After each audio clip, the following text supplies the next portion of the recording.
day when nearly 50% of our population cannot attend feels discriminatory. While I know there's some nefarious intention at play, it is a form of accidental gatekeeping nonetheless. It does, in effect, limit community participation, and that is an undesirable consequence that we must. Why don't you wait till they fix that? Yeah, you should have a better chance. We apologize for that. Deborah, would you like to continue or begin?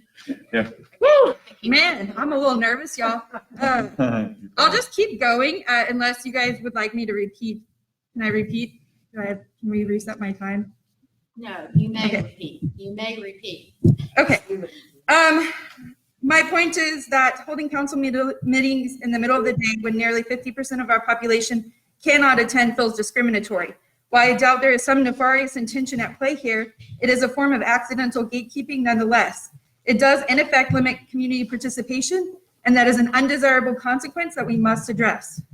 Number two, I would like to ask council members who voted yay to change impervious coverage for pools in January to issue a motion to reconsider. I was honestly surprised this request was approved, given the city's previous dedication to groundwater preservation efforts, and given the fact that you all received direct recommendation not to change the impervious designation as part of the January's packet. I have that committee report here with me today. Here are 6 reasons why this change should never have been considered in the first place. Chlorine is a known groundwater pollutant. Reducing overall impervious land coverage, meaning less items like pools, is one of the primary ways a community can protect groundwater and prevent flooding issues, 2 very serious ongoing concerns in this area. Many of the cities used as examples for defense of the change were not located on top of crucial aquifers like we are. Those should be struck from consideration on the spot. Pool installation causes significant irreversible damage to tree roots, and we have many heritage oaks in need of protection. Trees damaged in the roots slowly decline, die, and become unstable. Trees are typically a huge asset, and when failing, they become major liabilities and hazards. Excessive and undue stress on the aquifer to fill and maintain these installations, and last, whatever rainwater collection and storage is implied as defense is not proportionally outweighed by these very real costs.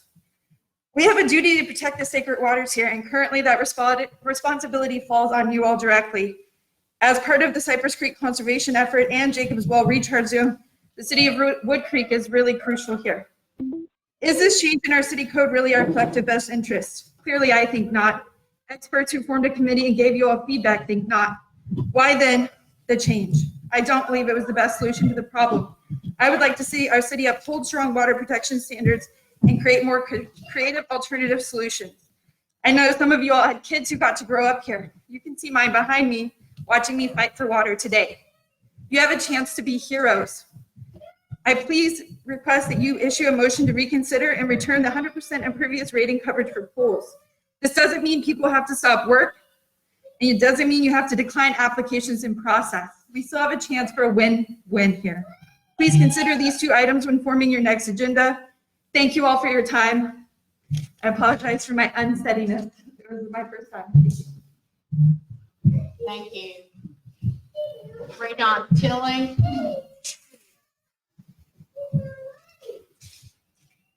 And Radon, you have asked to speak on a number of different items. Yeah, I'm just going to talk about them all right now, if that's all right. Okay. Yeah. I love that there are kids in the room. I think it's great to have multiple generations in the city's business. Plentiful nature trails and hike and bike paths are the sign of a healthy city. I'm pleased to see Woodcreek join in Commissioner Shell's Wimberley Valley Trails initiative. This is a golden opportunity to leverage joint participation. When our Parks and Recreation Board developed its master plan, trails were a priority, and they attract state and federal funding, not to mention the $75 million Prop A Parks for People bonds we helped pass as Hays County voters. Congratulations to our 5 new Parks and Recreation Board members. I welcome their service to the community and renewed parks activity.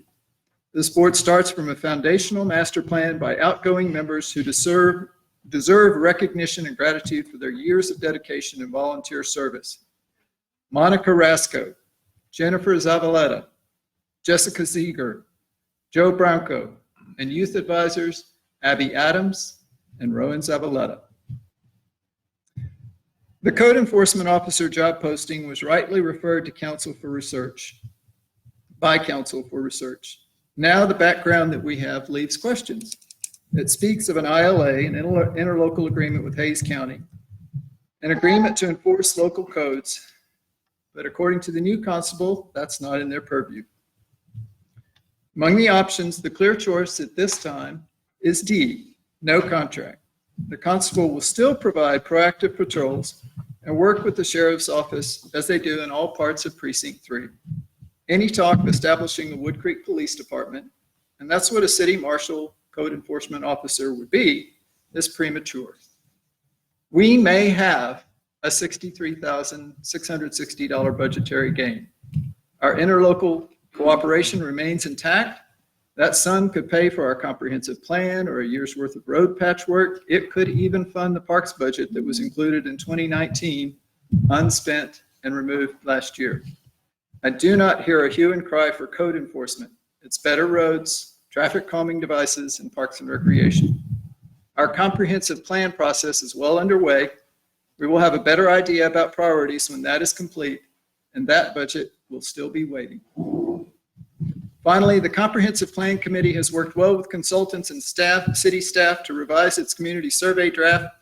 Sean Garrettson and Kathy Velarde with Pegasus are fine facilitators. From the outset, the schedule was aggressive, so be it. Any public process needs a governing discipline. At the same time, this is a committee of 9, 6 citizens and 3 business representatives chaired by Amanda Irwin. Many are in their first public role for the city of Woodcreek. Room for acclamation and gratitude for their new voices are in order.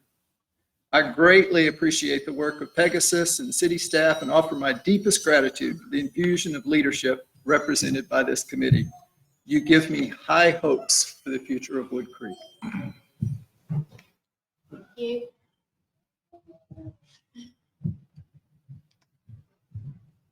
And I have 2 letters I will read regarding agenda item number 9. And the first letter is from Perry Satterwhite, Woodcreek Drive. I have been watching the CCPC meetings and am very concerned with the way it is going. The members do not seem to have any idea how the city works and do not know anything about the federal and state laws the city is required to follow. They certainly do not understand the complexity of the operations of our city. The whole process seems to be comprised by postings on Facebook that were based on hearsay and someone else's rhetoric, not by the actual experience of the person doing the posting. I've been left confused, bringing up things that I thought had already been handled. In looking at the draft of the survey, which has been publicly provided, it looks like somebody's big wish list that I'm going to have to pay for. It amazes me that people have all these grandiose ideas of things they want and then gripe when their taxes go up to accommodate what they want. It looks to me like they think it's perfectly okay to steal from me and others to get what they want. Not only is it okay to steal from me and others, they accuse me of doing what they are doing. The censorship and accusations boggles my mind. This is not okay with me. I feel like I'm being held hostage at gunpoint by a group of people who hate and threaten anyone who dares to think and feel differently than they do. Then to top it off, we have a council member that has sued the city and threatens others if they don't do what he says. Our city government has been threatened and abused by people who don't even know how our city operates and don't seem to be interested in finding out. That certainly does not seem like a way to get anything accomplished and move forward. Supposedly, the city is broken up into sectors. I have no idea who my sector leader is or how to get in touch with that person. The whole thing is flawed and needs to stop now. This process might have worked when we had more people with common sense gained through life experience. However, at this time, we seem to have a bunch of angry children who want to punish mommy and daddy for whatever.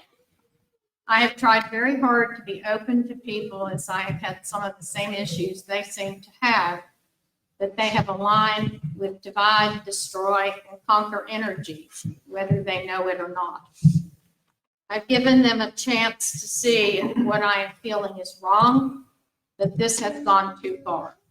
I have reached a point where I have to stand up for myself and others in my community, even though I am afraid of retaliation.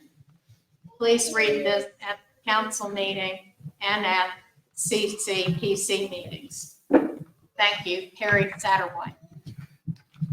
And I'll read one other communication that we've received to be read regarding number 9 on the agenda. This is from former Mayor Pro Tem Nancy Brittner. And she writes, Pegasus was hired to create a comprehensive plan and zoning update for our city. We hired them to give us a professional plan versus a plan by amateurs. A comprehensive plan should have timelines for goals and objectives for the next 10 years. This would be a document that council can visit from time to time to make sure they are following the goals set forth by the council. In order to better understand our community, they wanted a citizen committee to share input with them on the future objectives. It was my understanding that the committee attended a social media seminar. What was learned? In my opinion, nothing. Everything about the CCPC has been tainted by the use and distribution of false information on social media. This committee has run amok. Corrections were offered by Mayor Pro Tem LeBrun and Council Member Brizendine on Facebook communications, social media communications, to no avail. The facts were ignored. Existing or proposed ordinances are inappropriate to discuss on a survey. We have an ordinance review committee and procedures and protocol in place to add, delete, or recommend to amend the ordinances on our books. A survey is not the place for those discussions. I am not seeing anything productive come out of this committee as yet. What are we getting for our $50,000?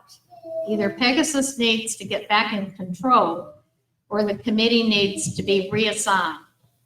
Pegasus is getting a very wrong impression of our city and its needs. The bullying has got to stop. There are too many personal agendas and biased thoughts that have been offered on social media that have no place in our plan. Myself and 3 other council members did not vote for this. If we had known then about the poor job they are doing, we would have hired another company. I believe that Pegasus has been compromised by the threat of legal action by Council Member Pulley. Is this what we need for our city?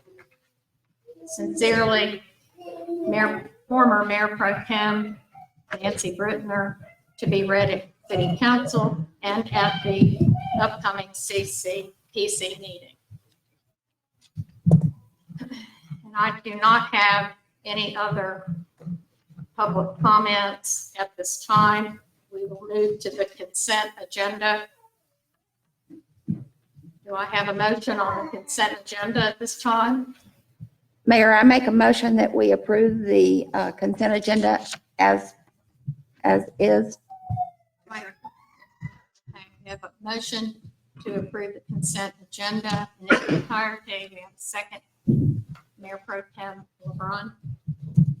All those, is there any discussion about any of these items? We'll have a roll call vote, please. Councilmember Brizendine, Yay. Mayor Pro Tem LeBrun, Yes. Councilmember Rasko, Aye.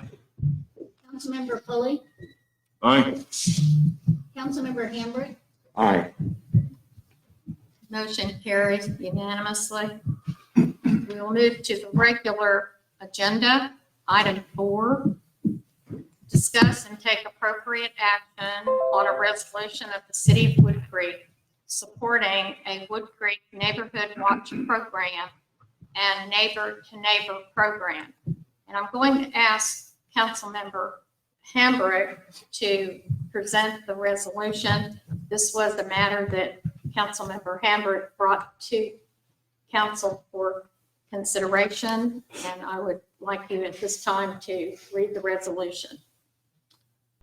Resolution of the City of Woodcreek, Texas, supporting Woodcreek Neighborhood Watch Program and Neighbor-to-Neighbor Program. Whereas the City Council of the City of Woodcreek realizes our nation is built on the strength of our citizens, and whereas every day Woodcreek citizens encounter situations calling upon them to be the eyes and ears of law enforcement, and whereas since 1972, the National Neighborhood Watch Program, housed within the National Sheriff's Association, has worked to unite law enforcement agencies, private agencies, and individual citizens in a nationwide effort to reduce crime and improve local communities. And whereas the City Council of the City of Woodcreek recognizes the importance of implementing programs that provide avenues for participation and outreach to the residents of Woodcreek, and whereas the City Council of the City of Woodcreek supports programs that welcome new residents to the community and provides interaction between residents. Now, therefore, be it resolved that the City Council of the City of Woodcreek hereby adopts the following resolution: that 1, the City of Woodcreek supports the development of a neighborhood watch program. The City of Woodcreek supports the development of a neighbor-to-neighbor program, and this resolution shall be effective immediately upon its passage. Passed and approved this day, the 10th day of February 2021, by a vote as follows. So do I have a motion on this resolution? Mayor, I make a motion that we accept this resolution. And a second? I'll second. Okay, we have a motion by Councilmember Brizendine to approve the resolution for the Neighborhood Watch and Neighbor-to-Neighbor program, and second by Mayor Pro Tem LeBrun. You'll have a roll call vote, please. Just have one. Excuse me. I just Yes, would like you to discuss this? just flesh out the neighbor to neighbor a little bit more. There's a couple of parts to that. One is welcoming new people to the City of Woodcreek with a welcome package that might include, well, the little things that we take for advantage, like a koozie and that sort of thing. But more than that, a beginning education to what the ordinances are here in the City of Woodcreek, how kind of a showing the pride that we already have in our city, and showing them appreciation for choosing the City of Woodcreek as a place where they're going to live. There's one other little part to it, and that is kind of keeping track of people who, we have a fair amount of people who are senior citizens, single parents, that sort of thing, and for them to know that they have support within the neighborhood, not just when things are really bad, but all the time, would be another part of neighbor to neighbor. Yeah, I'd really like to work on this too. I think it's a great program. One of the things that we talked about in the past is how difficult it is to know that we have a new neighbor. Yeah. It's not like there's all of a sudden, balloons out front necessarily. So it's like, I'm all for it and hope that we can get together a good comprehensive program and manage it well. Well, that would be great. Councilmember Brasco, we did in fact have a opportunity to visit about that, and I think that we're planning just tentatively the first week of March to have a gathering out here at the camp, and including an invitation to all of those individuals who have volunteered for these various committees and for activity within the city. So we're going to, hopefully, Danny's going to have a lot of good desserts, and we'll have a get together. And so if Councilmember Brasco would perhaps plan to take a lead with the neighbor to neighbor, that would be excellent. And Bob Hamburg, of course, is interested in the Neighborhood Watch, which is more involved with the law enforcement issues as well. And I believe that Councilmember Brisendine, did you have any comment that you'd like to make this time about the National Night Out?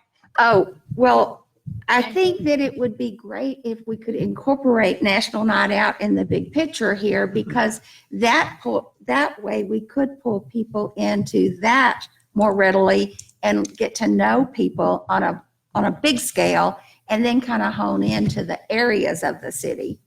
So I think if there's a way that we could incorporate National Night Out into that program, it would be beneficial on all levels. And Mayor Pro Tem LeBron will be in charge of all of this. She doesn't get off easily.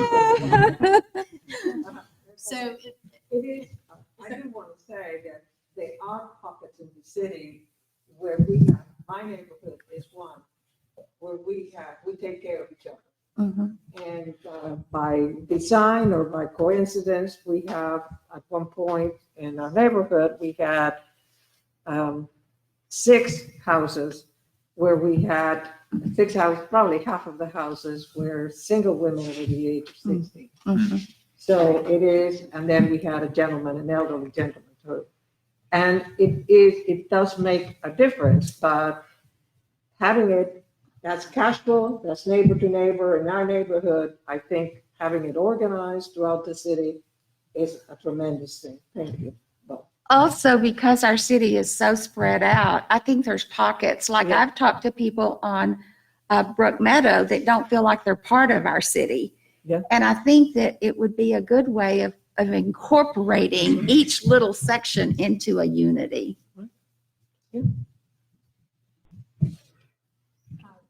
any other discussion? So we'll have a roll call vote, please. Councilmember Brisendine, Aye. Mayor Pro Tem LeBrun, Aye. Councilmember Hambrick, Aye. Councilmember Rathko, Aye. Councilmember Pulley, Aye. We have a motion passes unanimously. Thank you. I am going to take out of order the next item, and we will have a presentation on the Wimberley Trails project. Were we able to get that up It's on up. everything? Okay, great. So I would like to go to item 6, and I will announce the appointment to the Woodcreek Parks and Recreation Board. It seems appropriate in this context of our volunteerism and all of those who have applied and have been willing to serve on many different boards and commissions, and now new committees that we have available, and new programs, I should say, programs that involve and will involve a lot of volunteers. So I did speak with, and I'm so pleased that I'm able to report the decision of the Parks Board appointment. And I would like to read those names and thank all of those first who have served in the past and who applied for the position and the positions. And Ray Down Killey, thank you for listing the previous board members and their service, always invaluable. Their reports and their information will come forward into this new Parks Board. So pursuant to section 157002 of the Woodcreek Code of Ordinances, the appointments that the mayor has suggested for this board: Ruth Ann Gilbert, a 2-year term; Cody Abney, a 2-year term; Karen Poe, a 2-year term; Jane Little, 3-year term; and Pat Rawlings, a 3-year term. And if I see several of you are here, if you would stand, we'd like to recognize you and thank you for being here.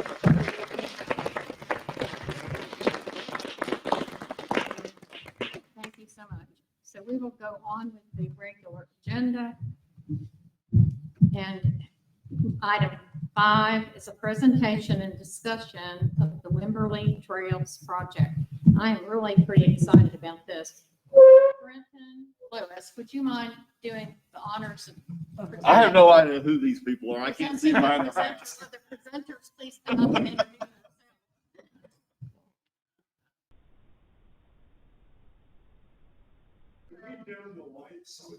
Yes, we can. Actually, that'll get you. Yeah.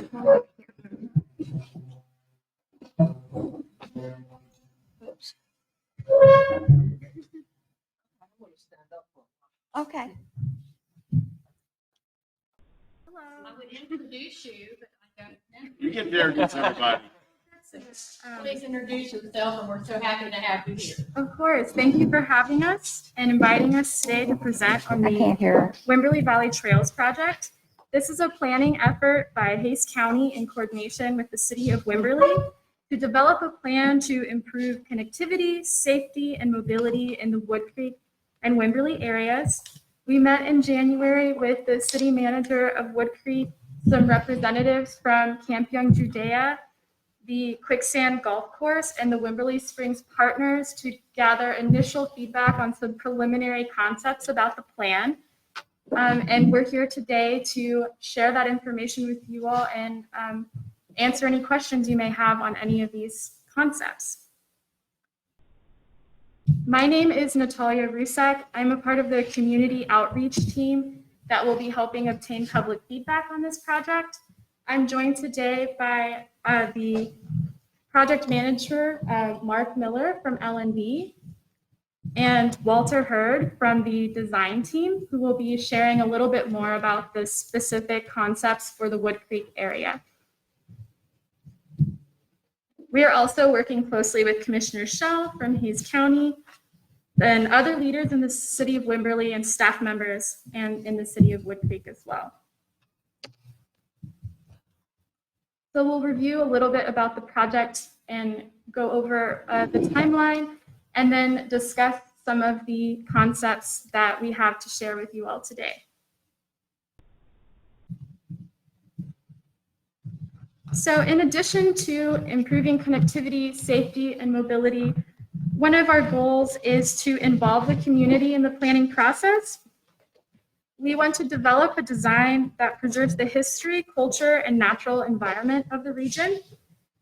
We want to improve connections to parks, schools, businesses, and other areas of interest. And of course, improving safety and mobility in the Woodcreek and Wimberley areas. There are two main focus areas of this project. The first is to develop a master plan for walking, hiking, driving, and other transportation options that connect areas of interest that may include the Blue Hole Park, Wimberley Square, or Jacobs Well. The other focus area is to identify improvements along Old Kyle Road and Ranch Road 2325, which could include improvements to sidewalks and trails along that area.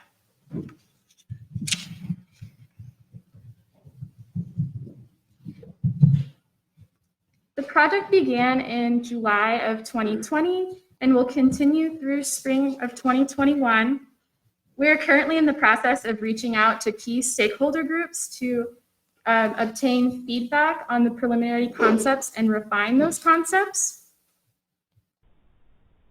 So as I said, we have ongoing small group discussions with key stakeholder groups, and we plan to show those concepts to the public in a virtual public meeting on February 25th from 5:30 to 6:30. And there will also be a survey that will be open starting on the 24th through the end of March. And throughout the planning process, we plan to maintain communications with all of the key stakeholders listed on the slide, as well as others, and provide multiple opportunities to provide feedback. One of the outcomes of this project will be to identify funding. There are a variety of different funding opportunities, federal and MPO funding. We are currently pursuing the TxDOT Transportation Alternative Funding for part of the project.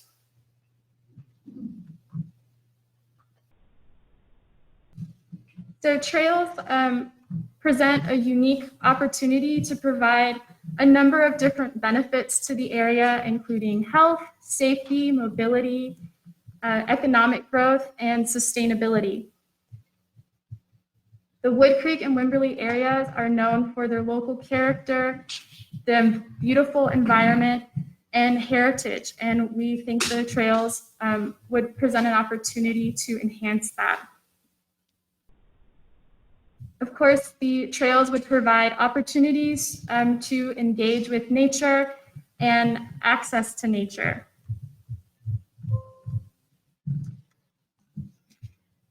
Trails would also provide an efficient and safe way to move around and provide non-vehicle transportation options that would create safer crossings to get around Wimberley and Woodcreek in a variety of different ways.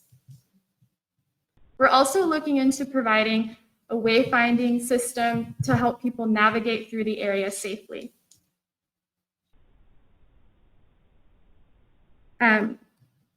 Trails are an important aspect of providing, like I said, a multiple variety of ways to move around. They can also help preserve natural habitats and are an important tool for conservation, and they allow people to enjoy nature in a sustainable manner. And lastly, trails can provide economic growth by creating a destination that people want to visit and that businesses want to move to. So now I will pass it to Walter, who will be sharing a little bit more information about any of the concepts and to answer any questions you all have to this point.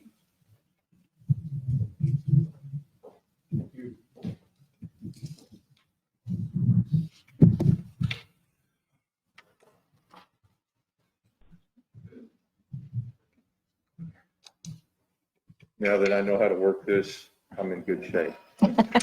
It's a pleasure being here today, and it's been a pleasure visiting your city for the last few months. And although my wife and I and our children and their children are regular visitors to the Wimberley area, so almost every other weekend.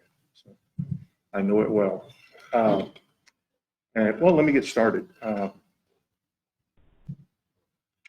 What we're doing right now in this process is developing. It's a regional trail system basically that will surround the city. And the important thing about a trail system, it needs to connect things. It's kind of like I hate to compare it to a shopping mall, but the trail systems are very similar. It has to have anchors. It has to have things that you can go from one thing to the next. And they need to be important things. And fortunately, you have those. If you look at this plan, if you start out at Blue Hole Park on the right side of that graphic, I hope you can see this. When I talk, my glasses fog up, so I can't see anything really. I'm just kind of guessing here, but and connects to the new primary school over to Woodcreek, the golf course, the event center, back up to Jacob's Well, and where we're at right now, also Young Judea, and then back down to the new elementary school, the ball fields, and down 2325 to the high school, the theater, market days, and into downtown. Now, these are all important things to connect, but one of the issues in Wimberley is how do you connect those? Generally, when we do trails, we use the creek and river corridors to do the trails in the open space corridors. Well, they're too valuable here. They're people's backyards, and in almost all cases. So we're having to look for ways to get from A to B. And this is your area, and you see A, B, C, and D. These are areas where we want to connect to the future trails and roadways and events. But in this area, we still have yet to confirm our routes. Your community is going to be difficult to get through, and we're going to have to really work with you closely. We don't want to be invasive here to property owners. We've been working closely with the golf course. In fact, I have a meeting with them after this meeting to discuss routes in and around the golf course. We're trying to make it as smooth a system as possible through Woodcreek, but we want it to connect well.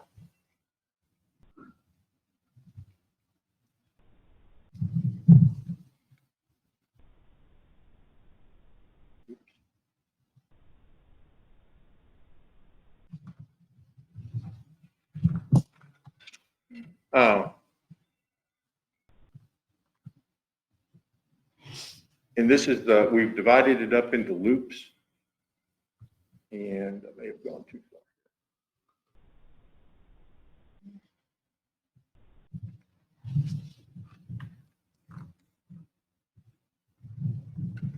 far. Okay. This is, I'll start at Blue Hole Park, and we're proposing naturally to use the existing trail that's there. And it's a very nice trail, especially in Blue Hole Park. And Natalia mentioned wayfinding. That has an excellent system of really unique wayfinding. It's something that we've done before, very similar to that. We're planning on expanding on that system. We'll be bringing back more details of that, drawings and sketches in our next presentation. But we're looking at using a dry creek bed and taking that trail now that dead ends, taking it back down that dry creek bed if it can be acquired or given or donated to make a 4-mile loop. Right now you have the dead end trail that you turn around and go back on, and it's all in the sun. This would give you a shady route coming back and make a really nice measured loop that you could walk. It'd be a good first project, possibly a good early victory.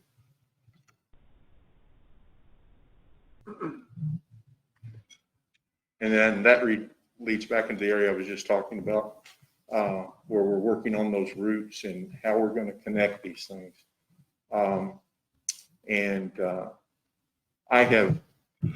I didn't bring these to share with you, but I have some plans that if you would like to see them after my presentation, I'd be happy to kind of pass them out. They're the ones we're using to meet with the golf course today, and with some options on them, and we can look at that. The Jacobs Well Loop comes down Jacobs Well Road, and then we've been working with the golf course people also on taking a route through the now abandoned golf course to connect down to the ball fields and to the Jacobs Well Elementary. We're also looking at the routes on the state highways 23, 25, and 12 to connect back into downtown. And we're very fortunate, especially on 12 as it goes north toward Winter Mill Road, that intersection. We have an extremely wide right-of-way, and the road was built where it's not centered in the right-of-way. It is, one edge of it is on the center, and it's made to be added to in the future, which gives us an extremely wide right-of-way on the east side of that roadway.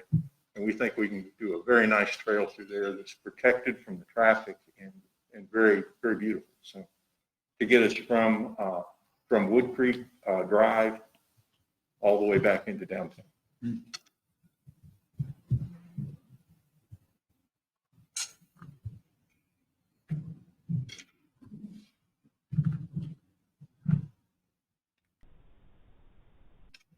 And then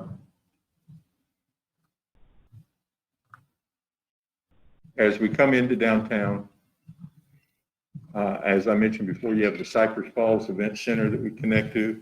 Then that loop trail comes in and connects back into 2325 and continues on into downtown, connecting the high school and the theater and market days.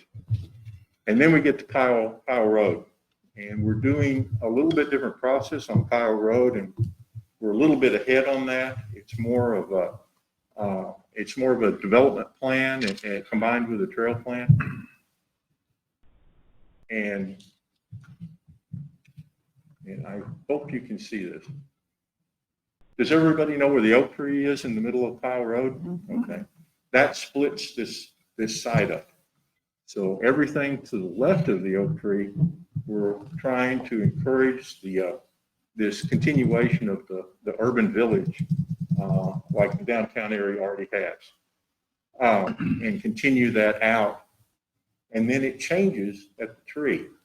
We're also proposing, see, I accidentally found the pointer. There we go. We're also proposing extending the street right of way that ends right here through this property. And I know property owners have been, we haven't done that, but people have been talked to and developing, having a redevelopment area possibly in this portion of the project. Then from that point on, it's a boulevard that goes out and connects back to FM 2337. There's a little cul-de-sac to slow down. We're running the trail at this point, the walk turns into a trail, and we take it in through the drive next to the commercial development, between the cemetery and the commercial development.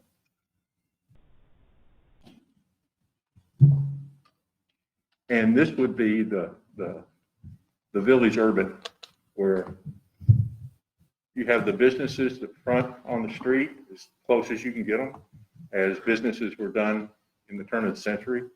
Parking on the street parallel or 45 degree, narrow roadway to slow traffic down, and lots of pedestrian area where you can have outdoor dining, you can have sidewalk sales, you can let the store owners take possession of that sidewalk and use it to their benefit. And then as you go farther down, we go to the small boulevard. As probably most of you know, the roadway slopes off pretty dramatically on the north side of Kyle Road, and we're proposing a boardwalk that would go up through the trees and carry you down to the cemetery, and then a hard walk from that point on to connect to Blue Hole Park. Of course, all of this would be lighted, planted with trees where we don't have them, and accommodate as many of the existing trees as possible.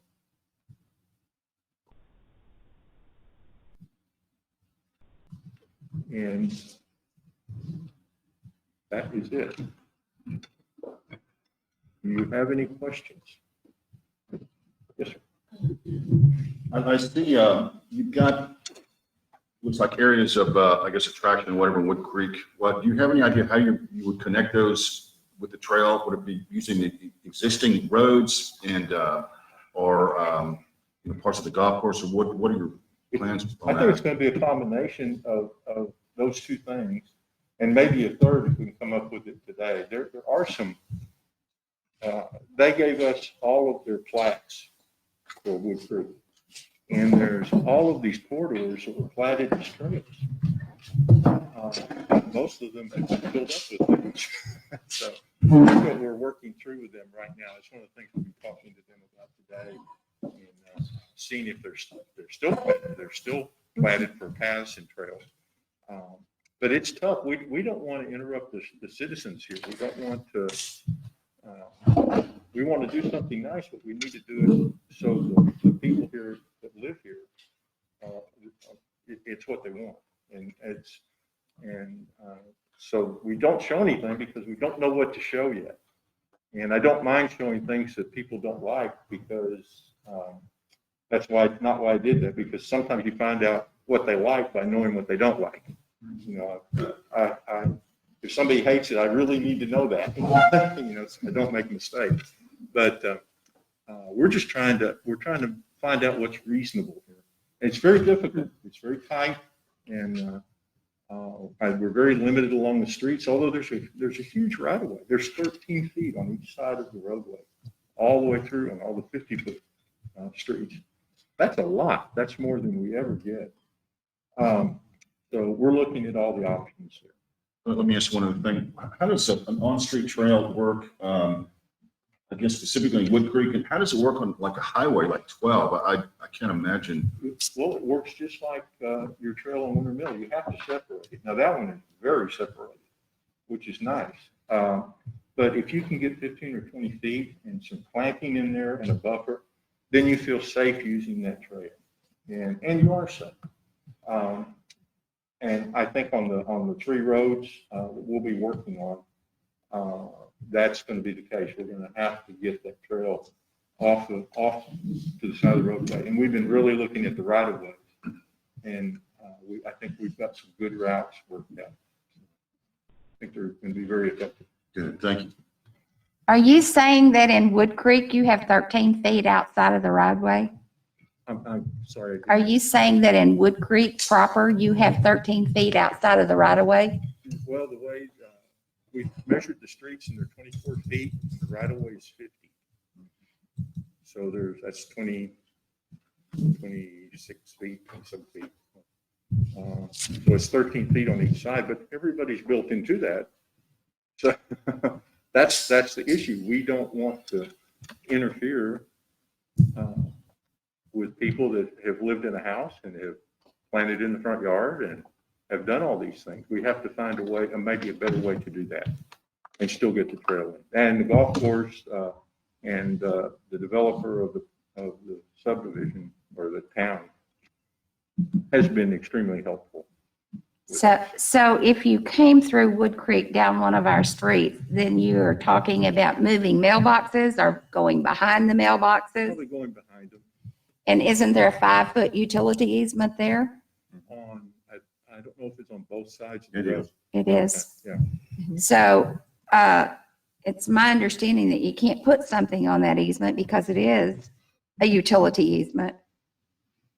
Well, I don't know that. No, you can One way or put the something other. there, but it could be removed at any time and at the cost of the property owner to replace it. Well, I think it's really, excuse me, did you finish, Yes. Councilman? I think it's really, really interesting that you have reached out and that the golf course is meeting. So do you have some timeline or idea about when you might be able to kind of start to present some options? I think in a couple of weeks. Right. We So- like to move, and maybe sooner than that, we like to move very quickly on this. And when we get our data and we can make a decision we feel like is good for the community and something that'll work, we'll come right back with two. So we would be able to have another presentation or at least some other information rather soon. That, or we may That sounds want to good. set up a focus group with just 2 or 3 council people at a time where we could present, talk, and discuss maybe a little more casually than at a council meeting. That always is very helpful. So if we can do those kinds of things, if that might be acceptable with the council. And just for everyone's information, the presentation is on our website and the full documents available to everyone to review and to see. Well, thank you so much. Okay. Any Well, other thank you. questions, council? I've just been really interested in the plans that show the golf course. You know, sort of, you said you had some, If you would like to see them, On I have exhibit? Yeah. 5 plans and we can just look at them. And then if you have any questions on those, again, this is just, we're throwing this out to talk to them about in the ground.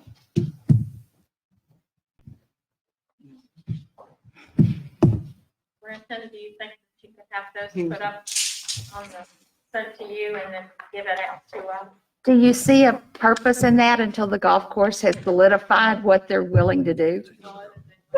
And, well, the thing too is the public cannot really see this information. Right?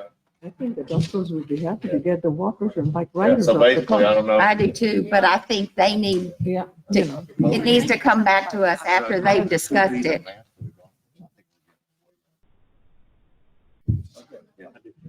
Yeah, you want to say that? Where are The trail presentation. We're on number Yeah. Six, five, we're under number five.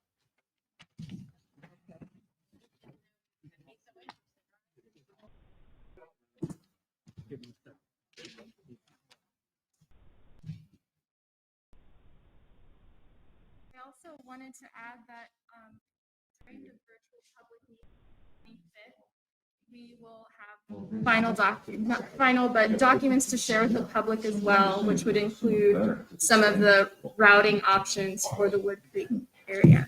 So there will be opportunities to do these in a more finalized format. See this or not? No. No, okay. Point of order, Mayor, can we look at these after the council meeting? Certainly. I just thought if they had any questions of council, then I'd proceed with that. real quickly. If you want to look at this after council meeting, make sure that it's sequestered. Well, that's fine. They can show it, make sure that it's sequestered so that only the council sees it. And that when council members are viewing it, they're not discussing it.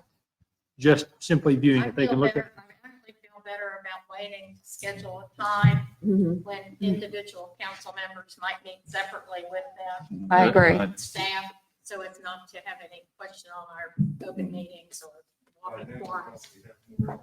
But thank you. This I is agree. great. And we'll work around the Someone needs procedures. to pick these up. Council gets to do.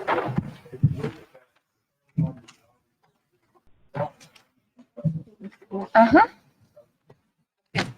Thank you. Thank you. We're gonna give these back to you, so they're not compromised in any way. Thanks.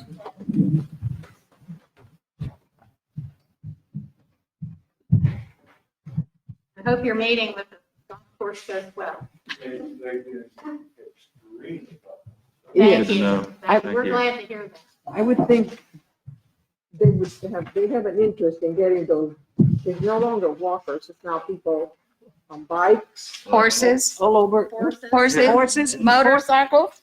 I saw a guy the other day on a car, Yeah, I driving know. down my fairway. in a car. They did. I mean, Is so council- it- is I think they council would- amenable to moving on, or do you have any other comments? Discussion at this Thanks for the time? presentation. Yes, we do thank you very much for the presentation. We look forward Thank to you, the Rick. next one. Thanks. Okay, so we're going to move to item number 7 on the regular agenda. Discussion and take appropriate action on the position of a city marshal and/or code enforcement officer. And I turn this over to Brent Lewis. for We have a report. public comment. We have a public comment on this item. I do have one, don't I? Thank you. So- 7, 6. All right. Someone signed up and I don't have my sheet, so. Barbara. Ms. Latimer. Barbara. Ms. Latimer, thank you. Would you like to come and speak on this matter? Thank you. This agenda item. All righty. Remember her name. Good afternoon. My name is Barbara Latimer, and I live at 58 Cypress Point. My husband and I moved to Woodcreek last year, but I'm very familiar with the area since we have lived in Wimberley for 25 years. And as a local real estate broker, I have represented many buyers and sellers in the city of Woodcreek. I certainly understand the need for code enforcement in the city, but I often wonder how educated our citizens are about it. I'm amazed when I drive through the city and find stop work orders posted all over. I have to believe that the majority of our residents would prefer to comply with our city codes rather than have their projects halted in the middle of them. I'm curious as to which codes are frequently violated. I'm aware of at least 3 homes last year where the shingles were being replaced and none of the owners knew that a permit was required. One of them was a home under contract with an agent at my company. It caused a lot of grief and anguish for the buyers, sellers, and agents. When a stop work order happens in this instance, tarps have to be placed on the roofs with the hopes it doesn't rain and cause water damage to the home. Often weeks go by until a permit is approved with double fines, and then the work can be completed. I was not aware, as Brenton Lewis well knows, that a hot tub is considered an accessory building and is counted as 100% impervious cover. I cannot find anything in the city's code of ordinances about that or on the residential permit application. Luckily, I happened to see a post on Nextdoor about an issue that one of our citizens was having with replacing his hot tub, and that's how I found out that a permit was needed. I do applaud the city's goal to reach excellence and transparency in communications. The new website is a great improvement with the ability to click on videos, to listen to prior meetings, and the ability to live stream them now. I especially like the latest news button on the homepage. All of this being said, I think there is a need to explore some other ways to communicate important city information, such as code enforcement issues, to our citizens. The minimum of putting a notice in the Wimberley View about new ordinances does not serve all of our residents. I question how many even take the Wimberley View. There are many retirees and older residents in Woodcreek that don't own or use a computer. How are they being informed about what's going on here? Would you consider a quarterly or biannual mailing to our homeowners? I think most people would be inclined to open a letter if there was a notice on the front that said important information from the city of Woodcreek. There could be all kinds of useful information in it, like the Neighborhood Watch Program, the future city comprehensive plan, what's going on with our parks and rec, and so on. Would the city also consider new codes on the latest news button of our city website? I think that would be a great spot to put it. Would the city manager or a city council member have a meeting with the local realtors to educate us about new codes and what's going on in the city so that we can better serve our clients, which is also, of course, the Woodcreek residents? As a citizen of Woodcreek and a real estate broker, I certainly understand how important it is to maintain our property values, and that starts with code enforcement. If we can continue to look at new and different ways to communicate to our citizens, I believe that we will see a reduction in the number of violations that we are experiencing now. And the idea brought up earlier about the new neighbor program, I think is wonderful. And dropping off the baskets and maybe information about our codes is a great way for the residents, to start their living here in the city. I am not here today to voice my opinion on whether we need a part-time code officer. I believe that more thought, research, and discussion needs to take place before that decision is made. Thank you very much. Thank you. Thank you. So we are on item 7, discussion and take appropriate action on the position of the city marshal and or code enforcement officer. And again, Manager Lewis, do you want to present a report on that? I will do a quick review of what is in the packet That's and what I- then turn it over to the council's discussion. That's what I expected. For any questions too. Okay, so basically in March of 2013, that's when the city of Woodcreek entered into an interlocal cooperation agreement with Hayes County and Precinct 3 Constable for 20 hours per week to provide traffic-related law enforcement services within the city. I gotta take this thing off for a minute. I'll keep this up this side. January 2014 is when the city, with the approval of the constable's office in Hayes County, added as well as all ordinances established by the city of Woodcreek that are enforceable within the corporate limits and or extraterritorial jurisdiction of the city. And that's when the constable became a member of our code enforcement. In October 2018, that the constable's office, we went from 20 hours a week to 40 hours a week for a sum of $66,262. and continued for both traffic enforcement and also code enforcement. We did meet with the then appointed constable for the remainder of the term regarding it is not in the purview of the constable's office to enforce local codes. They're not traffic or criminal related offenses. Then on January 13th is at the special city council meeting that we did. I'll go back after the election. We've also met again with the constable. So that was a January meeting. It was presented to council January 13th for the special city council meeting. Discussion and take appropriate action on a part-time code enforcement officer since we've been notified that that was not in the purview of the constable's office. I'm not going to go into what the current code city code states except for the city marshal, and they have to be a certified law enforcement officer. And then you see what I include state law. I'm not going to play the attorney here. But then I did request information from Constable Montague about provide the service that was being provided. And in the very first line, he states, I believe it is a good idea and likely in the city's best interest to explore the option of hiring a city marshal code enforcement officer. And he felt that this officer would be better suited to work directly for the city in law and code enforcement. And so you go on down through there. And then you get into the options that we have that I could see that would be possible.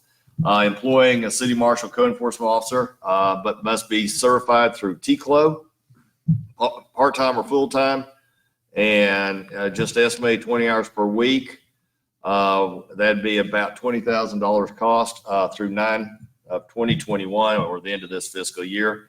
Full-time would be about $40,000, and then it just depends on a projected vehicle cost. Purchase under the state contract would be $28,000. Lease program would be about $5,500 per year, and then the rest of the cost, and then equipment to equip the vehicle itself if it's going to be an actual patrol vehicle, lights, sirens, everything, because they are a law enforcement officer. Look at trying to contract with the TCLO officer for traffic and code enforcement, and that'd be just based on the hours and if a patrol unit can be used. There are several off-duty officers that will do that, possibly, but we'd have to look and try to find them. Maybe contract with the constable's office for additional patrol, excluding code enforcement. Right now, another option is no contract with the constable's office because they still state that they will still provide proactive patrols and work with the sheriff's office as they do in all parts of Precinct 3. And this is not in here, but if y'all remember that they did approach the city of Wimberley stating the same fact that they would go ahead and participate with the sheriff's department, but why are they paying them any money for patrols? Employing a code enforcement officer. To be a true code enforcement officer, you still have to be certified. They can be working on that certification within 1 year of employment, can be part-time or full-time, and rest of the costs are about the same except for the equipment cost. And so that was very quick, but does anyone have any questions? Well, I think that the direction, should we just go back over what the direction was to you after we came out of executive session? Sure, I can read you the actual motion here. I appreciate that, so we can start with. Okay, the actual motion was, motion was made by Councilmember Hambrick that City Manager Lewis explore options for a City Marshal Code Enforcement Officer. The motion was seconded by Councilman Brizendine. After discussion, a roll call vote was taken, and I'm not going to say, but everybody voted aye. So, do we have a motion to begin discussion? Councilmember Hambrick? I'd like to make a motion that we go forward with exploration of all of these options for the possibility for a code enforcement officer / city marshal. I'm sorry, could you hear that? I second you. Motion by Councilmember Hambrick, seconded by Mayor Pro Tem LeBrun. Discussion. Do I make sure I understand the motion? I'm sorry, Jeff. You're moving to continue exploration. Of all of those items. Okay. And, I mean, okay, go ahead. Not just a point of clarification on B, where we talk about contracting with a TCOLT officer, that would be, or could be on just an on-call basis, as needed basis. That's somebody that's like off-duty officer. Who would? What I would be, Who might so that be? no one, most officers work 171 hours in a 28-day cycle. So they're off some days. So that would be contracted with them on their off days to be in Woodcreek. Now, that would be a little bit more of a trying to juggle times and stuff because we wouldn't be able to do the code enforcement, or they would not be able to do their code enforcement at all the times that they were needed. And they wouldn't be here for traffic control either. And it could be the issue that the jurisdiction they work in would not allow them to use a patrol car. That's always a question, yes. That is always a question. Yes, because, if you go to Green, you'll see a law enforcement officer that is actually directing traffic, but they have their personal vehicle. They're still in uniform. I believe when you go downtown Wimberley during the peak of the time, you see a law enforcement officer from a different jurisdiction directing traffic, but they do not have a patrol unit from their jurisdiction. Is it a possibility to get like a retired police officer that might be interested in doing something without us having to work around someone's schedule? We would have to look to see if, and this, they would have to still be certified. And so, and that we'd have to look to see how they remain certified through TCLO being retired. Usually there's we have several, well, God, what is, not backups, but several agencies contract or have people that come in just to keep their TCLO certification.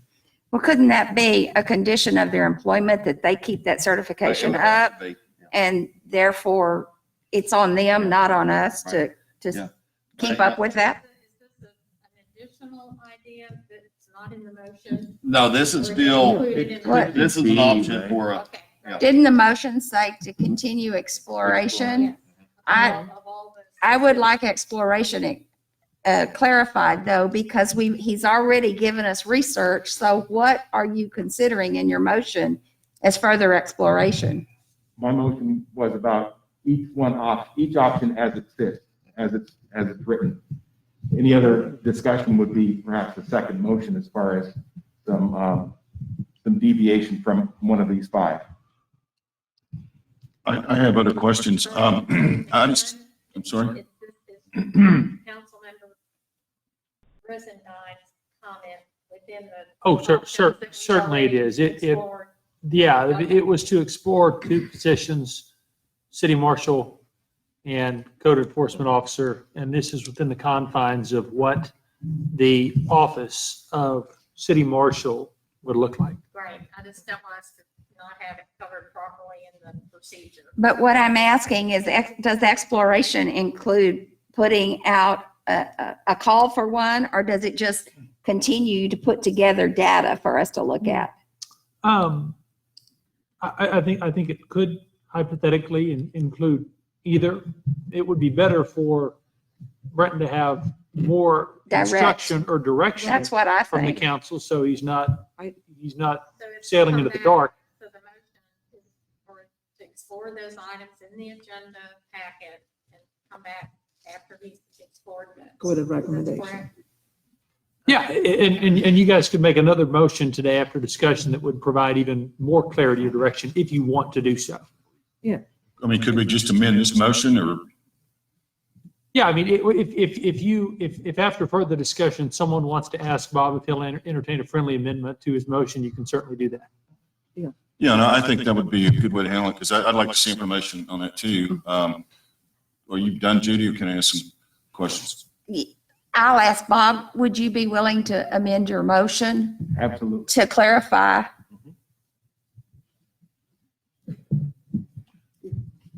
Yes. Mhm. Oh.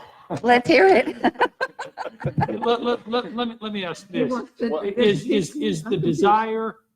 Is the general desire to look for a part-time, quasi-retired, not overly busy individual to fill the role of city marshal? And I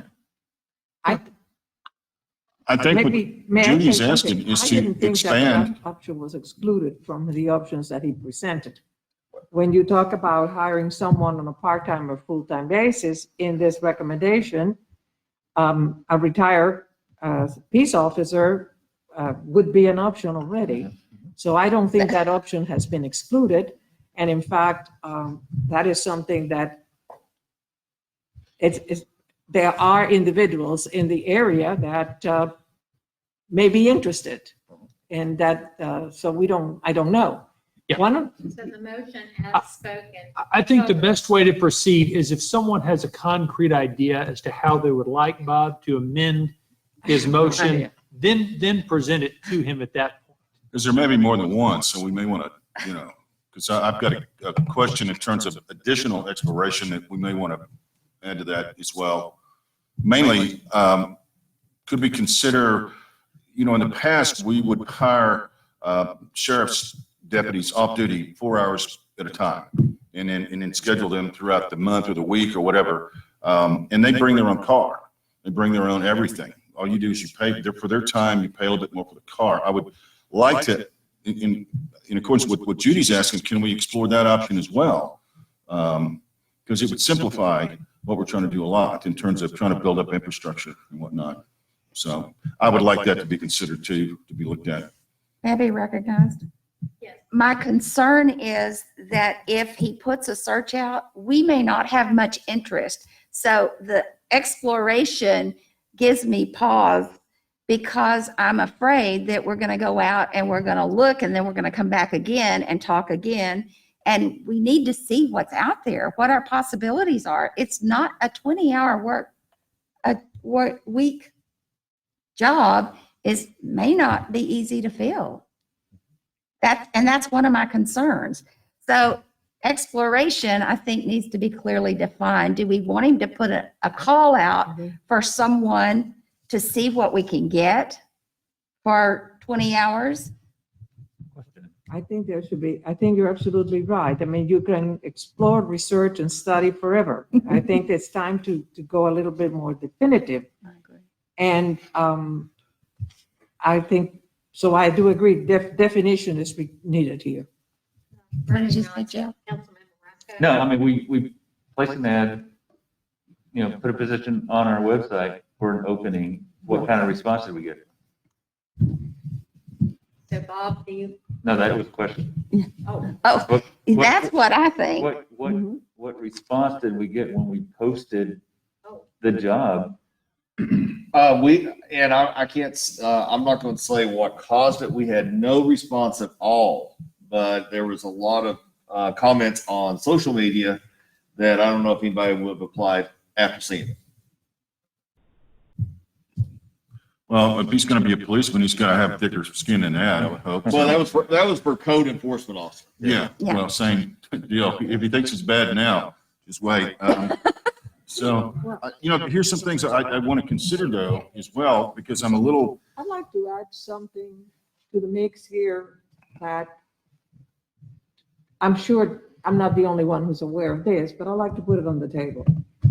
One of the things that I get, because I lived here for a long time, is I get citizens who call me with concerns about how long it's taking them to receive a permit when they want to do a renovation or an addition, and it becomes, they're very angry sometimes they're, and one of the things that we have to understand is the workload that is on the current staff, where in the first 6 months of last year, we had as many applications for multiple things, applications for permits as we had in the previous calendar year.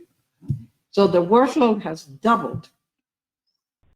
And that is in addition to everything else they have to do. They have to come put these meetings together. They have to participate in the comprehensive plan. They have to do code enforcement. They have to put up with council members calling, asking for things, asking for information. And there is a dissatisfaction among the citizens. In some cases, that may cause citizens to say, what the heck? I'm going to start my project. And then a neighbor calls because we are in a neighbor Complaint driven. in a neighbor tattling on neighbor environment right now.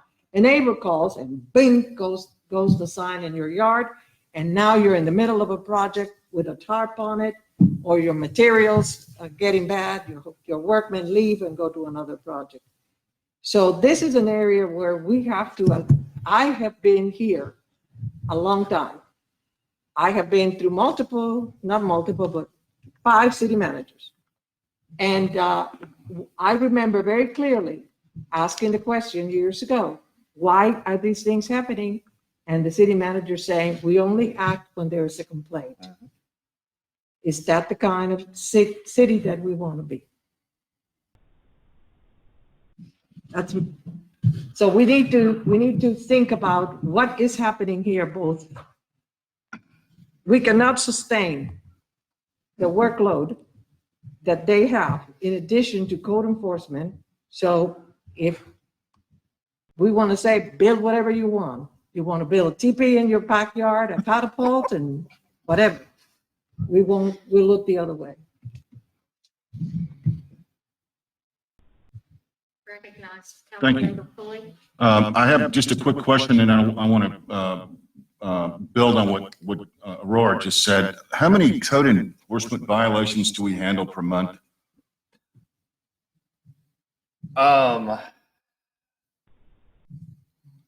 I'll answer it this way. As in, once I leave my house and drive to City Hall and then drove out here to the camp, I had photos of it for a previous meeting. Probably there are close to 20 to 22 code violations.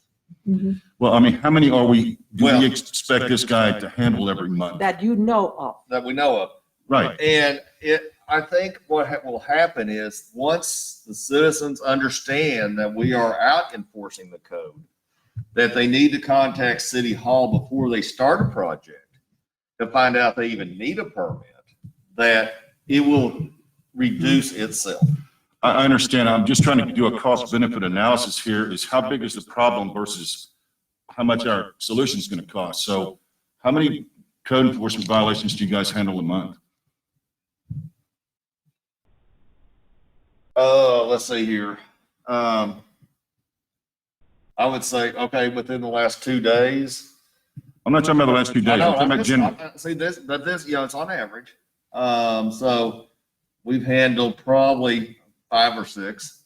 A month? No, in 2 2 days. days? Yeah. Well, I saw 2 of those because it happened right next week. Okay, so is that, I mean, I'm just trying to figure out how many a month you guys handle, and is it an appropriate problem that's for the solution that we're proposing? Well, it's hard to answer that because as Mayor Pro Tem LeBrun said was that we are basically complaint driven. Mm-hmm.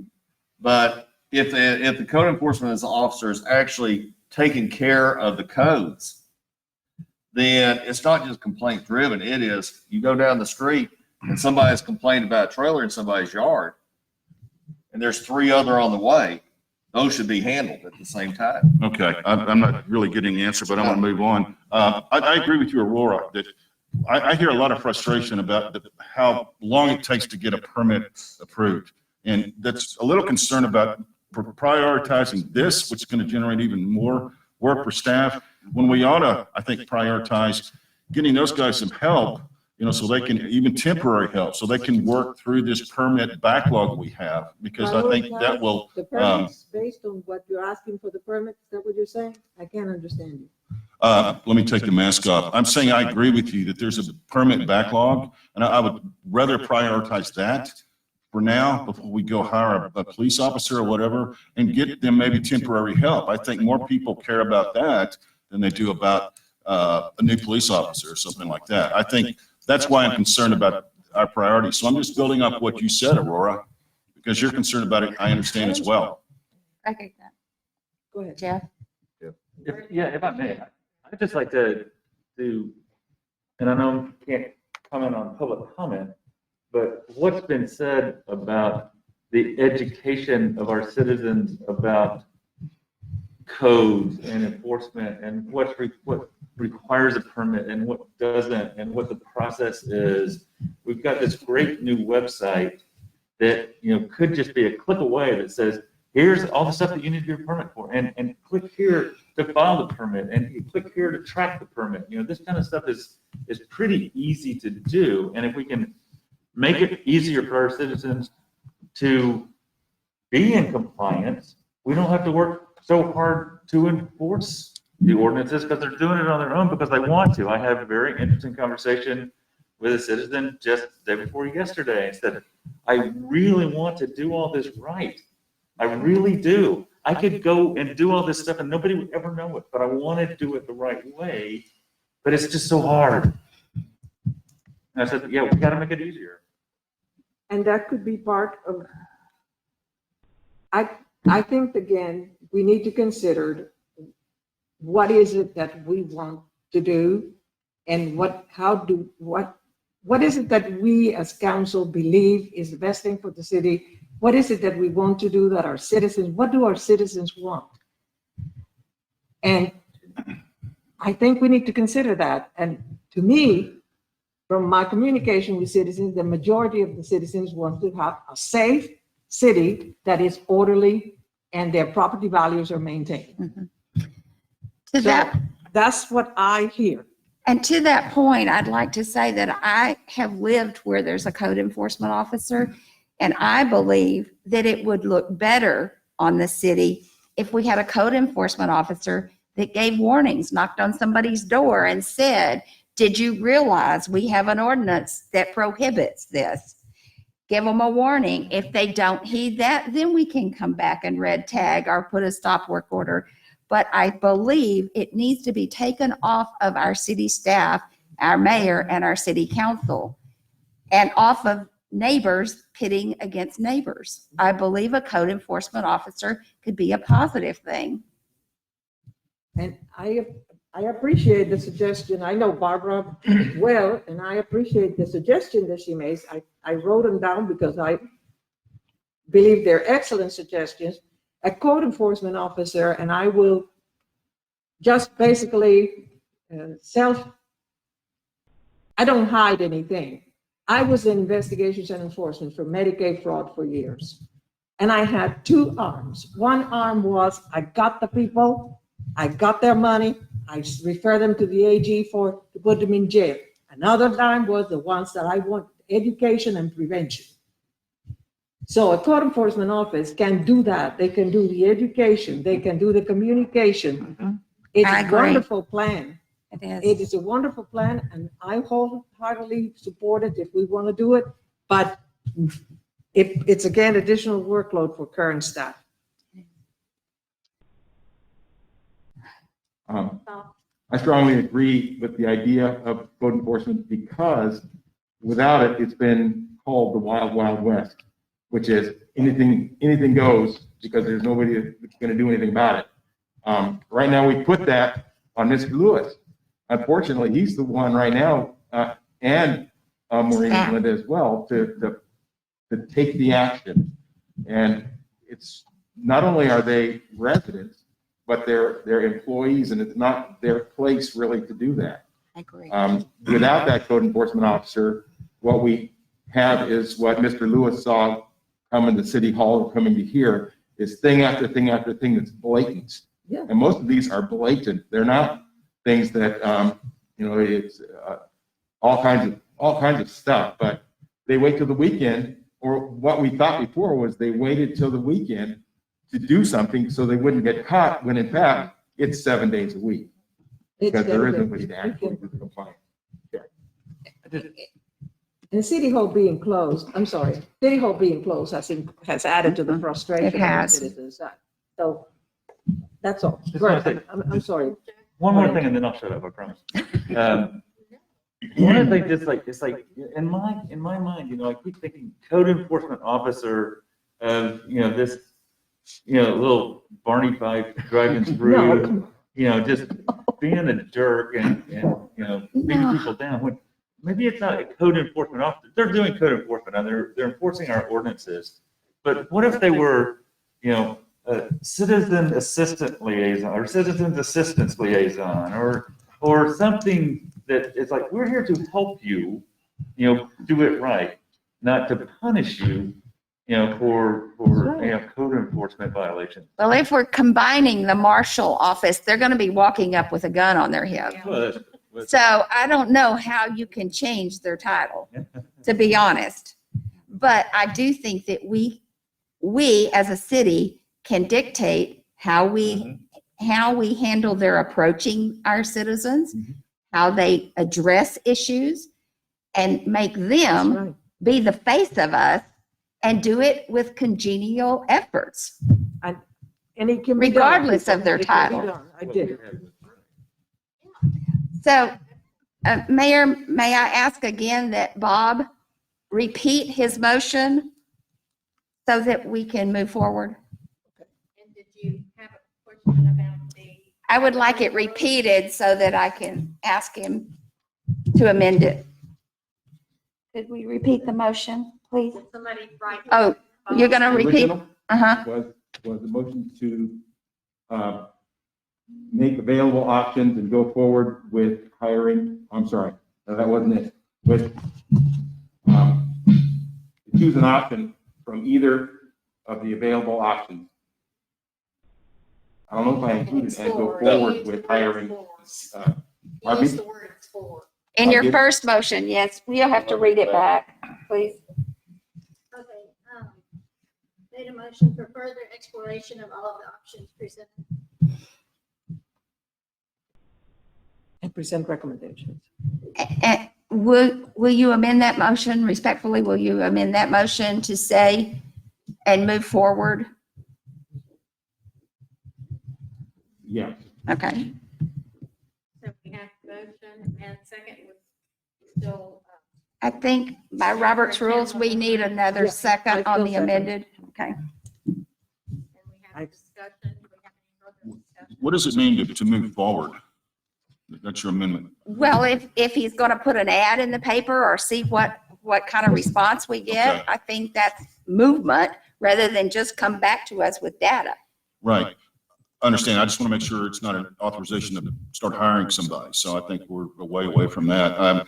I would ask as well is that we need to get a clear picture on compensation. I think that due diligence is kind of scant on that. My understanding, these guys have a pretty substantial benefit package. If we hire one of these guys and talking with other cities, we need to have that worked in terms of what we hear of what compensation is actually going to be, retirement, health insurance, whatever. We need to look at the effect it's going to have on our insurance. If this guy's going to be armed, we're going to have to get a bigger insurance policy. So I'd like to know all these things when we actually run the numbers on this, when you do your exploration. I think that we have a motion and Bob Yes. has amended, and I hate to say, Call the once question. again, amendment. I'm sorry, go ahead. Yeah, in looking at the ordinance that the council passed within the past few months, the position of city marshal was redefined as a contract with Constable Montague's office. So it sounds like there's a pretty general consensus for Brent to move forward with exploring or looking for someone to fill a code enforcement position. But before any type of city marshal position can be filled, we're going to need to come back and have a different ordinance Yes, that more clearly defines what that position is. yes. Because right now, it is a contract position with constable's office. And it would be with a marshal, which would have to come back to council anyway, correct? Contract would have to come back to council. Yes. Yeah, I mean, there are multiple issues contractual wise with the city manager's contract, with the constable's contract. Those would have to be resolved as well. So that would have to be, I guess, separate agenda items, so. I call the question, please. Excuse me, Mayor, I didn't get, so, Councilmember Brizendine made a friendly amendment to add, to move forward with the code enforcement position. Was there a second to that amendment? Yes. Yeah, okay, thank you. Can I get just clarification? Specifically, we're looking at option E as the code enforcement officer as far as the costs, et cetera, are concerned, as opposed to A, which would be marshal code enforcement. Yeah, No. we're looking at all of those on your motion. Okay. And then we had a friendly motion to move forward with the. And call So the we're gonna question. call the question. I call the question, please. City Secretary. Councilmember Hamburg, Aye. Mayor Pro Tem LeBrun, Aye.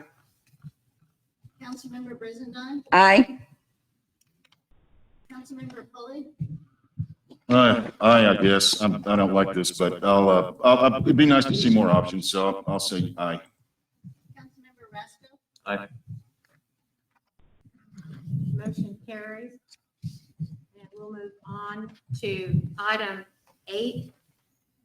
We are going to go into executive session at this time. What time it is, can anybody see the clock? 3:40? 3:40. For consultation with legal counsel pursuant to chapter 551 section 1 of the Texas Government Code.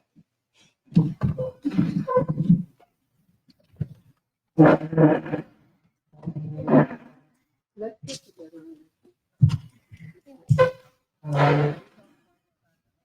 No, she didn't get it.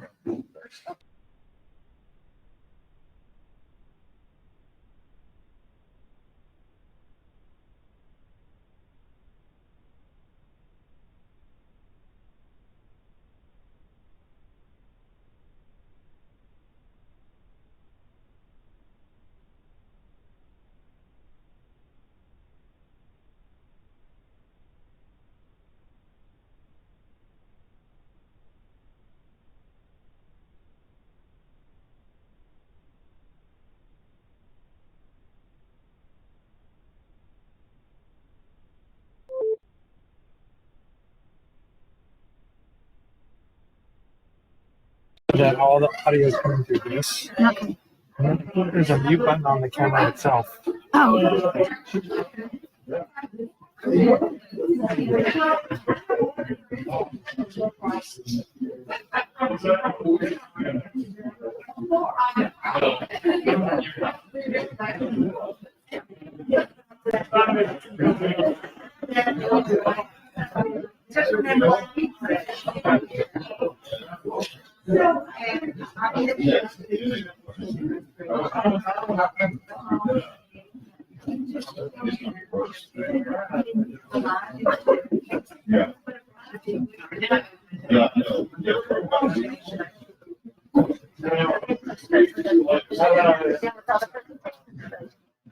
It's all good. Right, we need to just have that policy that if you're doing a presentation, you show up 45 minutes. Yeah, just 30 minutes or something. Just, Yeah. or let me know.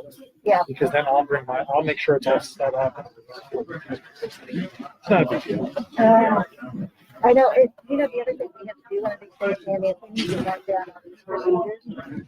If you're gone and I'm gone and Marty's having to do all this by herself, or Brittany's having to do it by herself, it's gonna be okay. Yeah, because now we really need to remember to mute all the computers.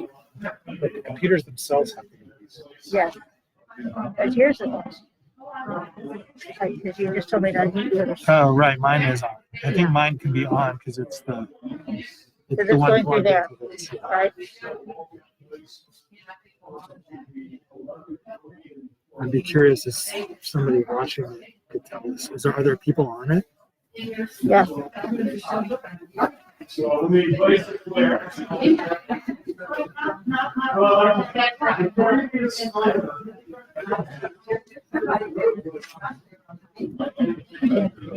I'll be right back.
Yeah.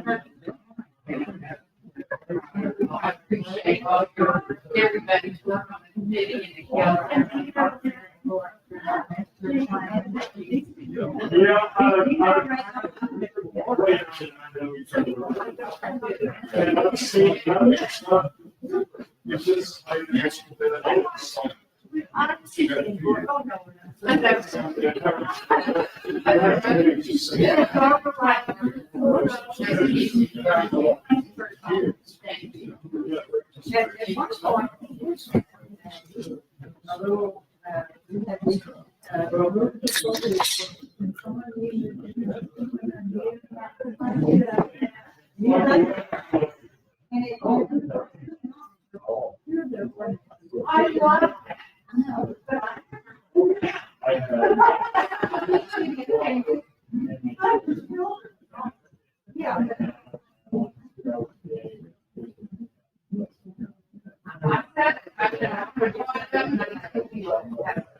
No, I noticed else here.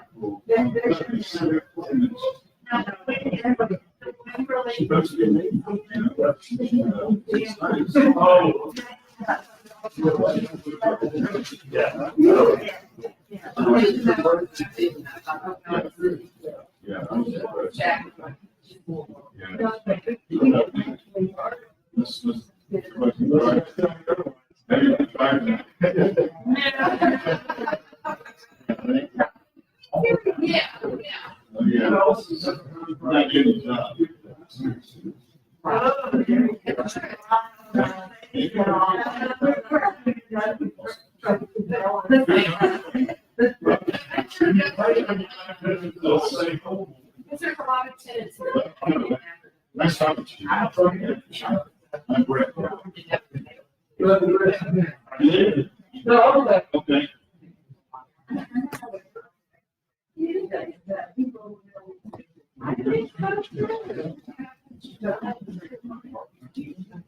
Thank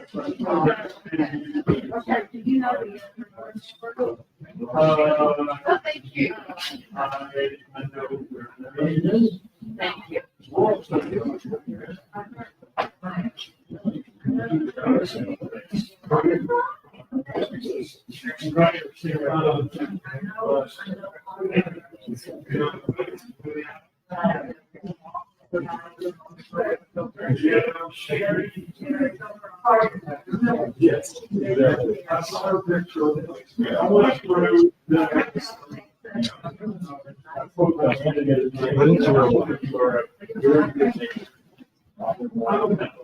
Well, so over on the side, you can do a chat thing with the other people who are watching. So I asked them if they could hear anything, but so far I have not done. Maybe everybody's. We need to It's the have, highlight of my day. good. Anything we can do. Except the camera keeps spinning, so I wonder if it's I know, it still makes me hearing. think it's picking up sound. Uh, But on your earphones, you can't hear anything because that goes to the cord, right?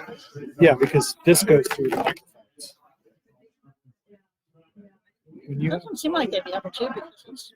when you have meetings at City Hall, when you used to have meetings at City Hall, Yeah.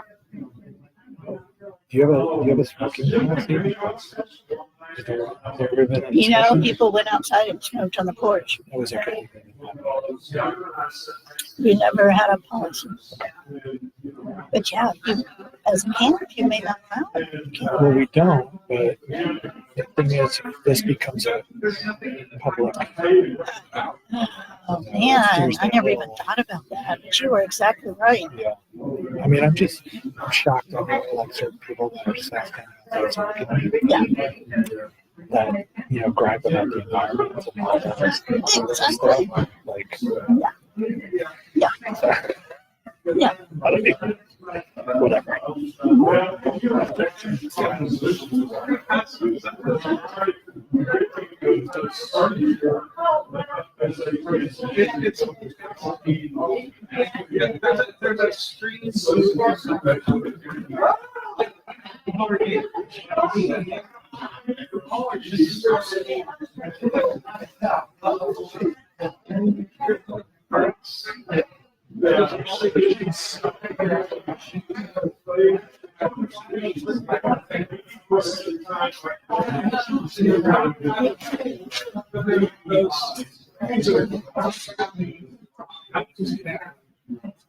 And even if they don't understand it, they'll interpret it in a way that. Yeah.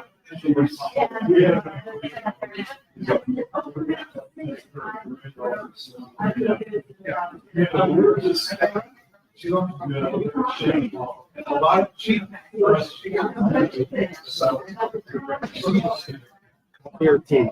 Yeah, I couldn't find the sugar. There's no sugar over there?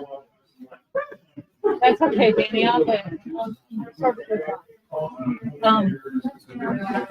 Rinse it there.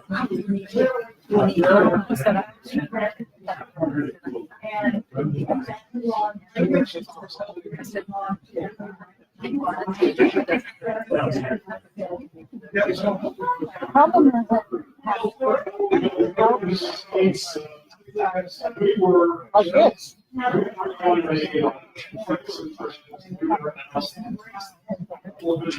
Chewing bubble.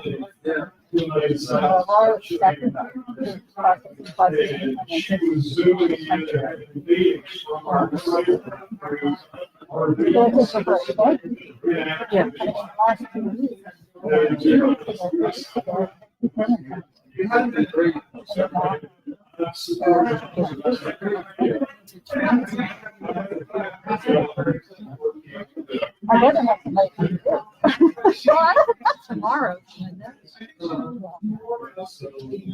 True. Sugar or sweet? I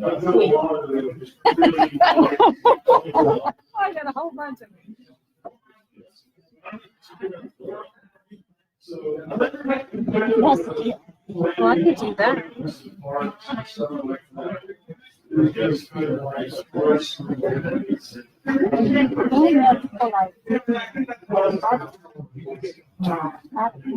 Or you're awesome. You know, 55 miles. Oh,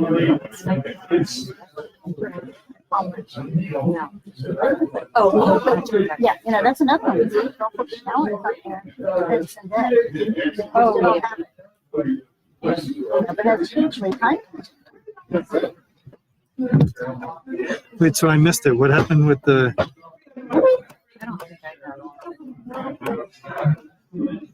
The enforcement officer.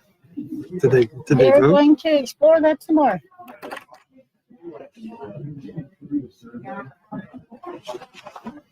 Move forward with exploring. And now they're discussing, hopefully we won't have a meeting in the morning? For what? Litigation. Oh, I thought they were talking about. That's what I thought. Oh, no, you're right. You're right. Oh, that's the last thing they're gonna do. Yeah. Oh, so that's why Brent can't be. I do too. I don't know. It's executive. We're not executive.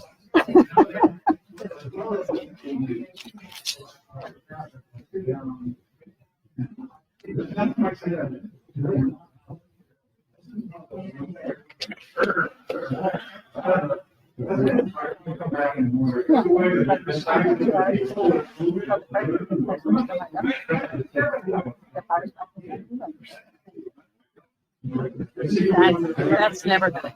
Yeah.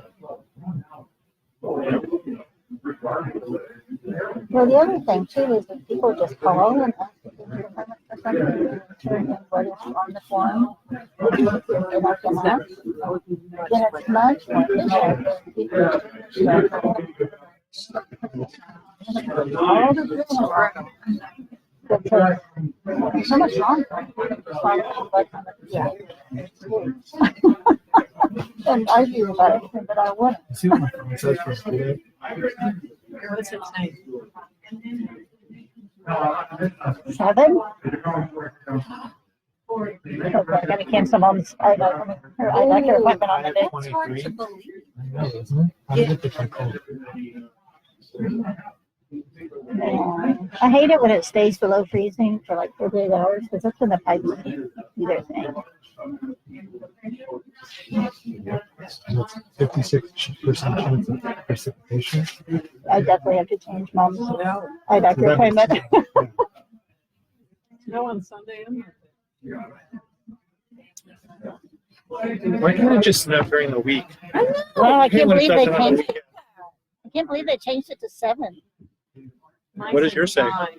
Mine says 7. Yeah. And this morning it said like 18. Oh, it wasn't 18 this morning. No, that's what the forecast was. Oh, for Monday. Because I've been watching it. Like maybe that was the phone call I got was.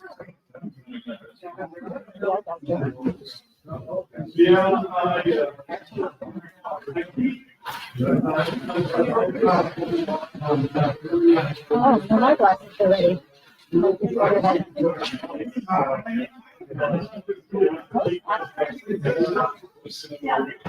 What's ordered my told me to take back to you. Really?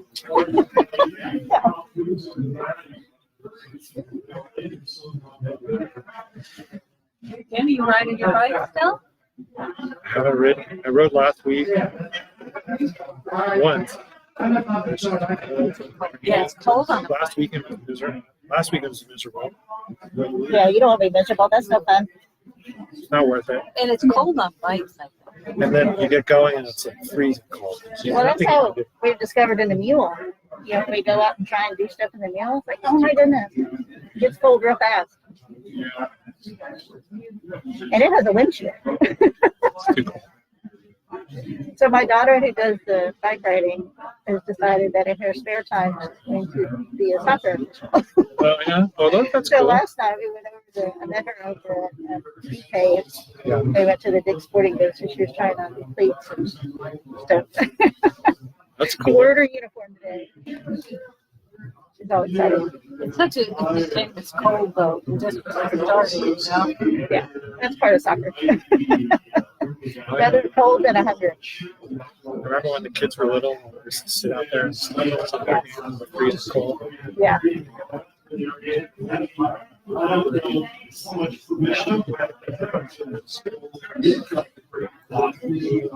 Danny, that's my husband there. Did you meet him? Which, So, right near the doors.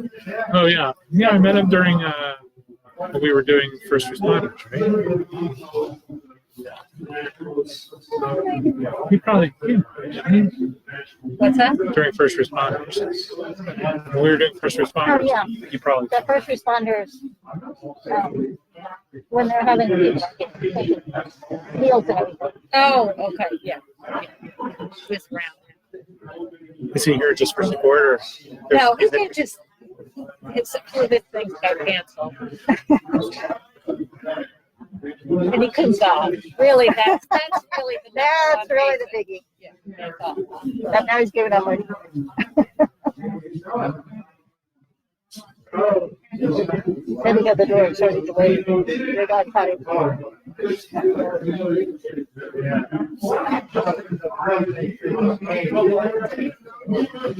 I love these.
Should I turn them on?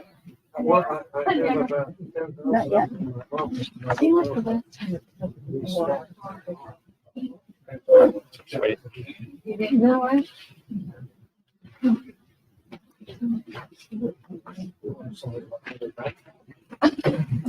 gonna give you one of mine. And, if you could email me your contact information, I'd really like that. Yeah.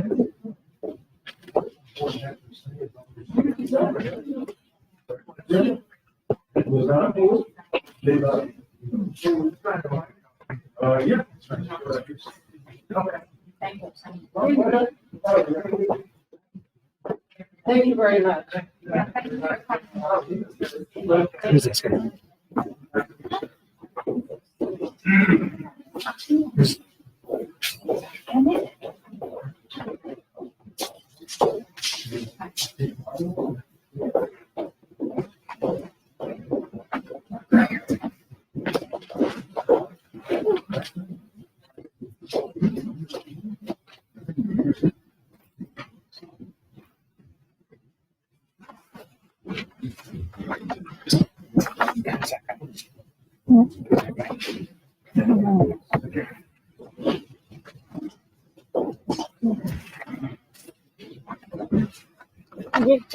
For Brenton? You're right, you're probably right. Not yet. Wait. Brent. Oh, where's Brent? Brenton. Brenton said proceed without it. Brenton said proceed without it. Proceed without it, okay. He did.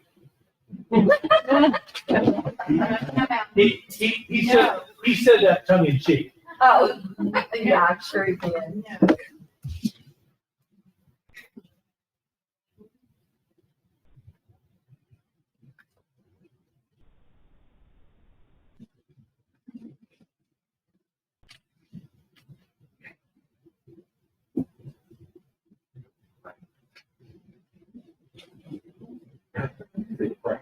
You're right.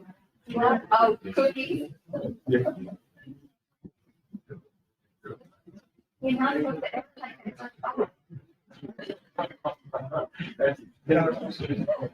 Maybe try to turn it on.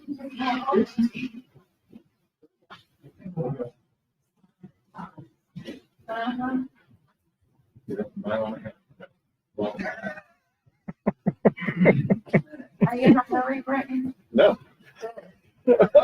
Should we go live? Don't worry about me. Oh, yeah.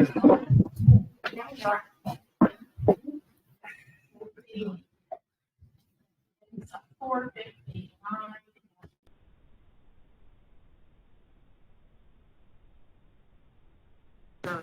Having met in executive session on item number 8, executive session for the purpose of consultation with legal counsel. The council in meeting in executive session took no action on this agenda item, and I have nothing to report for the council. On agenda, excuse me, on agenda number 9, discuss and take appropriate action on the Citizens Comprehensive Plan Committee and Pegasus Planning and Development as it relates to the 2040 Comprehensive Plan. The meeting scheduled for the committee, the Citizens Committee, is to be rescheduled due to pending matters, and we have no further information to report. Just think of it. Can you get a council member to make a motion on that rescheduling? On the rescheduling? Yes, can you get- I would have a I'd make a motion, motion please. to reschedule the citizen committee. That is. I second that motion. So, Councilmember Hambrick made motion for rescheduling of the meeting, seconded by Councilmember Brizendine. Any discussion? I have a little bit. First of all, we kept this gentleman waiting throughout the whole meeting. I mean, couldn't we have told him we're not taking action on it instead of having him sit here and then have to drive back to Austin tonight? I think that's not fair to him. We should have told him earlier instead of having him just sit there. Going to call the question. I call the question. Yes. Let him finish. We don't have to engage in back and forth. I'd say let Councilman Yeah. fully finish, then we'll come back and. No, I have not finished. The other question I have is why are we rescheduling it? No one has to answer the question unless you want to. If you do, that's fine. Otherwise, you can move on. I think the council decided to reschedule and to come out in motion to reschedule. Say again, council We're going to go decided? forward. I call the question. All those in favor? We'll actually call the roll.